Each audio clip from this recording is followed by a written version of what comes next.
गवनिया सब सुनो हम शालिनी और हमारा साथ में संग दौड़ल छथि कविता झा।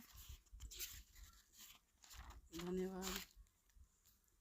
प्रिय कहिया आब ससुरार, प्रीतम नियम करू। प्रिय कहिया आब ससुरार, प्रीतम नियम करो। चैतहि आयब बैसाख धरि रहब, चैतहि आयब बैसाख धरि रहब। जेठ बरसाइत पूजब, धनिया धीरज धरो। जेठ बरसाइत पूजब, धनिया धीरज धरो। प्रिय कहिया आब ससुरार, प्रियतम नियम करो। जेठहि आयब अखर धरि रहब, जेठहि आयब अखर धरि रहब। सावन पंचमी पूजब, धनिया धीरज धरो। सावन पंचमी पूजब, धनिया धीरज धरो। प्रिय कहिया आब ससुरार, प्रीतम नियम करो।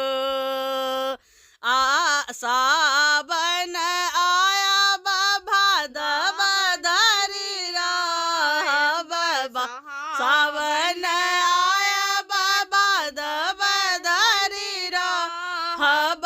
आसिन दुर्गा देखब, धनिया धीरज धरो।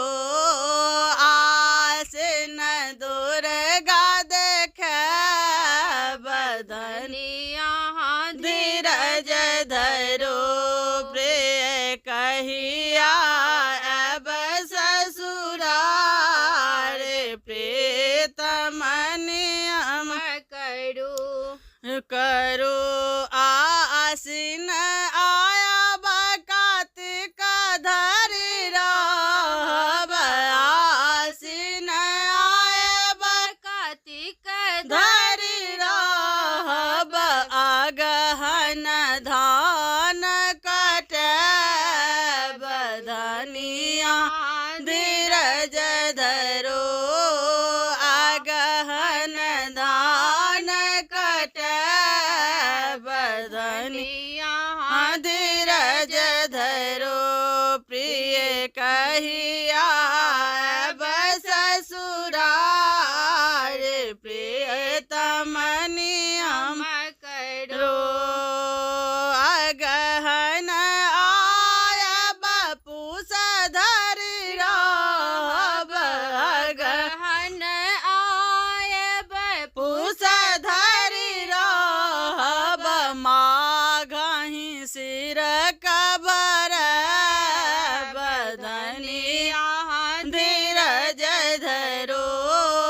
माघहि सिर कबरब, धनिया धीरज धरो। प्रिय कहिया आब ससुरार, प्रीतम नियम करो। पूसहि आयब माघ धरि रहब, पूसहि आयब माघ धरि रहब। फागुन रंग खेलब,